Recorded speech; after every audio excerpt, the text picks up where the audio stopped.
Hello दोस्तों, नमस्कार। आज का हमारा टॉपिक है प्रशंसा और चापलूसी में क्या फर्क है। प्रशंसा और चापलूसी मैंने इसका इस्तेमाल करके देखा है। समझदार लोगों के सामने यह तरीके काम नहीं आते। सही बात है, चापलूसी समझदार लोगों के सामने सफल नहीं होती। यह उथली, स्वार्थी और झूठी होती है। इसे असफल होना ही चाहिए और यह असफल होती भी है। वैसे कई लोग तो तारीफ के इतने भूखे होते हैं कि वे चापलूसी को भी तारीफ समझकर उसे निगल लेते हैं। ठीक उसी तरह जिस तरह भूख से मरता आदमी घास और कीड़े मकोड़ों तक खा लेता है। लंबे समय में चापलूसी से आपको फायदा कम और नुकसान ज्यादा होगा। चापलूसी नकली सिक्का है। अगर आप इसे असली सिक्के की तरह बाजार में चलाने की कोशिश करेंगे तो आप परेशानी में पड़ सकते हैं। प्रशंसा और चापलूसी में अंतर क्या है? इसका जवाब बहुत ही आसान है। एक सच्ची होती है और दूसरी झूठी। एक दिल से निकलती है, दूसरी दांतों से। एक निस्वार्थ होती है, दूसरी स्वार्थपूर्ण। एक की हर जगह सराहना होती है, दूसरी की हर जगह निंदा। अलवारो अब्रोगान के मूर्ति के नीचे जनरल अब्रोगान की फिलॉसफी के बुद्धिमत्ता पूर्ण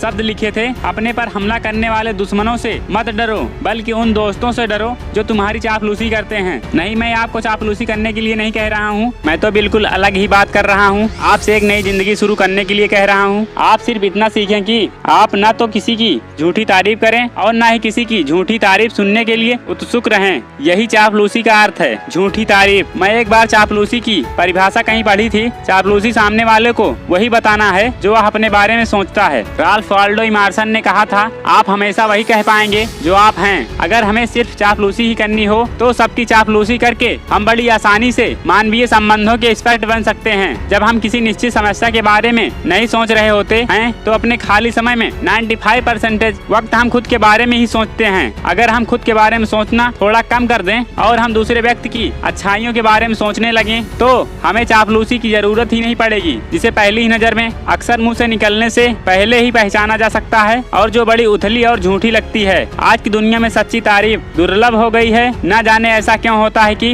हम अच्छे नंबर लाने पर अपने बच्चों की प्रशंसा करना भूल जाते हैं, या हम अपने बच्चों को उस समय प्रोत्साहित करने में असफल रहते हैं जब वे पहली बार अच्छा केक बनाने में सफल होते हैं या चिड़ियों के लिए घर बनाते हैं। बच्चों को अपने माता पिता की रुचि और प्रशंसा से आनंद मिलता है। उससे अधिक आनंद और किसी बात से नहीं मिलता। अगली बार जब आप अच्छे भोजन का आनंद लें तो रसोइयों तक यह संदेश जरूर भिजवा दें कि भोजन अच्छा बना था। और जब भी कोई थका हुआ सेल्समैन आपके प्रति बहुत अधिक शिष्टाचार दिखाए तो इसका भी उल्लेख करना न भूलें। हर भाषण देने वाला और हर सार्वजनिक वक्ता जानता है कि अगर सुनने वाले की भीड़ में एक भी व्यक्ति ताली न बजाए या तारीफ न करे तो कितना बुरा लगता है। वह ऑफिस, दुकानों, फैक्ट्रियों के कर्मचारियों, हमारे परिवारों और दोस्तों पर दोगुना लागू होता है। अपने संबंध में हमें यह कभी नहीं भूलना चाहिए कि हमारे सगी साथी भी इंसान हैं और वे भी तारीफ के भूखे हैं। तारीफ वह असली सिक्का है जिसे हर व्यक्ति पसंद करता है। चापलूसी वह नकली सिक्का है जिसे कोई भी पसंद नहीं करता है। तो सच्ची तारीफ करने की आदत डालें। और यदि आप में सीखने की थोड़ी सी भी चाह है, आप चाहे नौकरी या बिजनेस करते हैं या फिर स्टूडेंट हैं, आप किसी भी प्रोफेशन में हो सकते हैं। यदि आप सीखना चाहते हैं तो मिस्टर के बुक समरी चैनल को सब्सक्राइब करें, बेल आइकन को ऑल पर प्रेस करें ताकि आप किताबों की चैप्टर टू चैप्टर समरी सुनकर सीख सकें free of cost. And take care.